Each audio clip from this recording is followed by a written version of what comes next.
Yeah, as I clearly mentioned on the first part of this video before it was cut down by a call, I'm making it now the second part of the video. My main concern is about smaller undeveloped countries, how they will manage to contain this coronavirus that it's making the world crazy. And in another word, also, it's uniting a lot of families because there has been men that have not seen their wives in ages. If they went back to their wives or not staying in hotels, went back to their wives and their kids, that is fine. And going back to the topic, as I said, I'm a very well traveled person. I've lived in over 120 countries and I still continue to travel. I do a lot of research. I participate in a lot of conferences. So I know what I'm talking about. It's not something that I'm reading. It's not something that is coming from TV. No, I lived in these countries. I understand these countries. I know the condition of these countries. Now, one of the facts that I'm trying to put out there is that these are countries that did not even have salaries to pay their ministers or their ambassadors that are abroad. Some of them they don't even have embassies because they cannot maintain their ambassadors that are abroad. Now, these are countries. Look, I lived in Guinea-Bissau. My God, Guinea-Bissau. One street, just that street is overpopulated. Public hospital, two or three major big public hospital. Go to those public hospital, man, it was crazy. You find people that did not see a doctor for 3 weeks. They're still waiting for consultation of a doctor, and that's how. And these are hospitals that only have maybe have the whole country might only have about 2 to 3 specialists, and these specialists have to make turns. One has to go to this province and to come back. So you have people flocking and waiting in the streets and waiting for the doctor to come and see them. You know, I lived in Senegal. I lived in Grand Yoff. I lived in Grand Yoff. I live in Cité Ker Khadim in Dakar. I know what I'm talking about. I live there. Man, the biggest hospital in Dakar is called Grand Yoff Hospital, which is in Dakar. The Grand Yoff. Grand Yoff is like one of the biggest shanty towns. Man, it's concentrated of population. And I went to Grand Yoff Hospital. Man, it was crazy, man. You don't have qualified doctors that can contain this virus. Man, you even have doctors that will go and wash their hands with hot water and go and touch an open wound just to decontaminate their hands. And that's how it is. They don't have the conditions to go and buy latex gloves and things like that. So I went to Burkina Faso, the main hospital. Goodness gracious, man. I found people that were sleeping there for 3 or 5 weeks and still waiting for doctors. And if the doctors come, they do not have beds. Doctors come and give them pills in their hands and they still continue to sleep there. They do not get food from the government or the hospital. Their families have to come and give them food. Man, it's like bringing me back many years ago when I was born, very poor. When my mom used to take me to the hospital, and government hospital, government hospital. Now my mom had to take me from the hospital bed and take me outside the hospital. She would light a little fire outside, put some firewood together, and cook porridge for me. Because in the hospital I couldn't eat because they wouldn't feed me. There was nothing. And I'm now over 40 years old, and this still happened in Africa. Still happened in Africa. Poor African countries. I was in Guinea Conakry, man. I was there and I saw because I go to these countries, I see these kind of facilities, this kind of infrastructure, because my job is to develop projects in this kind of situation, this kind of things. How can I better the infrastructures of these countries through other investors and things like that. So I just go and do research and things like that. So I know what I'm talking about. I walked in the terrain. I walked on the ground. My wife, we're living in Burkina Faso. She got sick.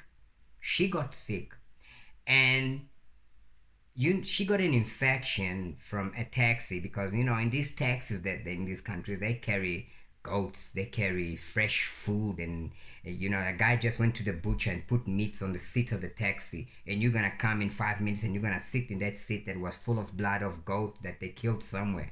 That's the condition, man. This is not something that I watch on TV. I lived there. I did missionary work. I still do missionary work. I went to these countries and I saw it with my own eyes. And my wife got infected with some kind of whatever sickness, that some kind of germ that she got because of sitting inside these taxis. And we couldn't go to a public hospital. No, she was gonna die. Just for consultation at the Cuban hospital that they have in Ouagadougou, I paid about over $200 just consultation.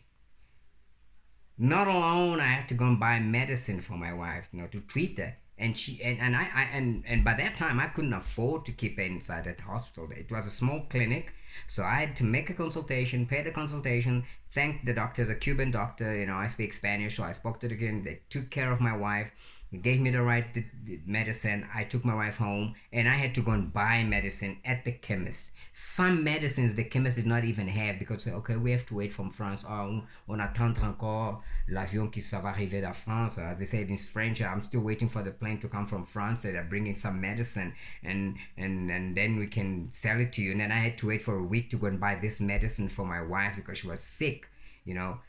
And you're telling me about coronavirus coming to these countries, and how? And now I'm not here to criticize any country. I'm speaking, how can, as mankind, as human, how can we help these people? How are we gonna help these people? What are we going to do? You know, what can nations, other nations, try and do? I know every nation is just worried about, oh man, my deficit is gonna be low, the economy is gonna crash. Okay, let's speak about population being wiped out within 1 month.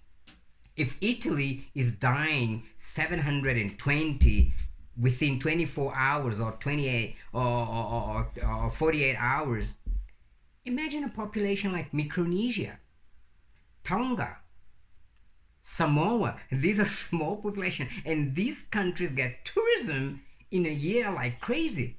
They depend on tourism, and these tourists will come infected. And these are populations that are less than 100,000.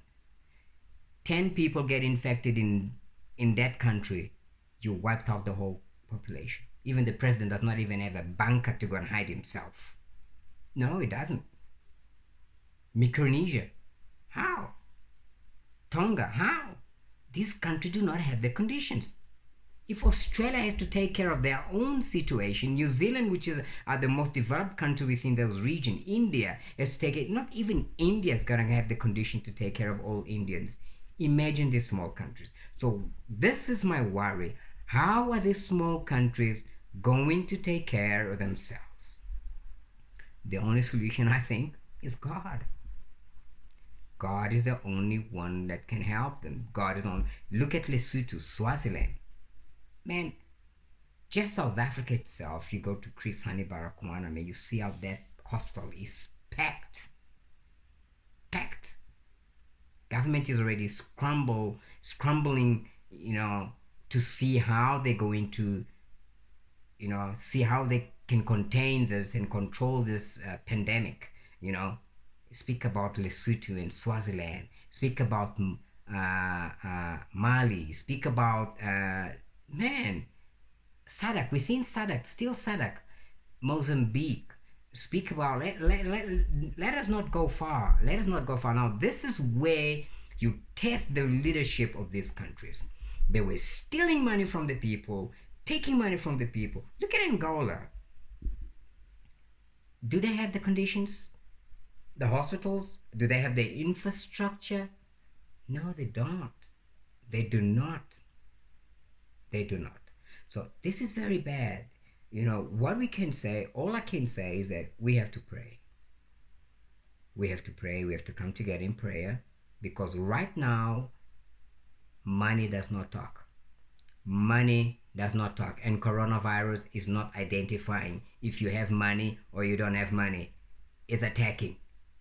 Dybala, a player that earns more than €1 million just by scoring a goal in soccer, is getting the virus. coaches, Premier League coaches, are catching the virus. Senators in the White House are catching the virus. Ministers in other country are getting the virus. So the virus sickness has no choices. It's not going to choose. If you're a minister, if you're a doctor, if you have a plane, even if you lock yourself inside your plane, someone has to come and feed you, someone has to come and bring you food. And trust me, that someone is going to bring you food is going to infect you and you can die of it. Now, my worry is, how are these small countries going to help themselves? And my answer is that it's only God. The same way that God helped me in all these countries that I lived, that I went, that I go. Just for me to tell you one thing, I came from China. I left my country on the 31st of December 2019. I went to China. And while I was in China, I'm not one of those persons that follow social media a lot, but I always have like breaking news on me. But I had this link on my phone that tells me of breaking news wherever I am, and I was reading breaking news from some kind of link in China. People saying they're having pneumonia, and I said, something is wrong. And that was already January the 1st. I said, something is wrong. Something is not fine. Somehow I went to the shops in the chemist. I bought myself some ginger, and I bought some ginger sweets and whatever. And I tried to eat healthy. January 2020, I still was in China. And I was putting my immune system very high. So I was trying to control what I eat, what I drink. So I was trying to really contain myself, and I was more in the hotel than rather being outside. And then it was when on the 5th, then I saw, like, I was reading this news in Hong Kong, someone collapsed somewhere with some kind of SARS. Then again on the 10th, and I told the guy, this is the American guy that was next to me, and I said, man, I think you have to go and buy masks. I mean, already in China people walk around with masks. Even in Hong Kong you see people walk around. Not everyone.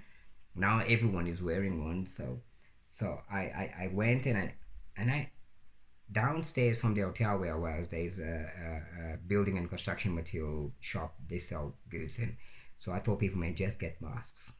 And we got masks. And I said, please, man, just stay indoors. Don't go outside. You don't want to go outside. You really don't want to go outside. And I started checking my flight ticket. And I said, I have to rebook my ticket. I had to rebook my ticket. I had to check my ticket. And I checked my ticket, and I saw everything. And I said, man, we have to prepare ourselves. And then, and I left on the 15th of January. I went to Qatar, and when I get to Qatar, I was already hearing noise, man. China is this, China is that, China is that, China is that, China is that, and I left the country already. So that, as I said, man, the only thing that we can do is pray to God and ask God to bless us and bless these small countries. I'm more worried about these small countries because I lived in a lot of these small countries, and it's not easy. These people don't have the conditions. These people don't have the facilities. They do not have the infrastructure. They do not have nothing. All they have is God. So pray for them, how they are going to control themselves, how are they going to contain this virus.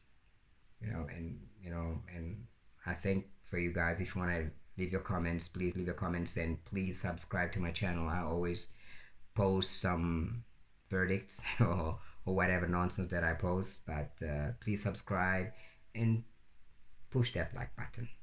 Thank you very much, and I hope to hear from you soon.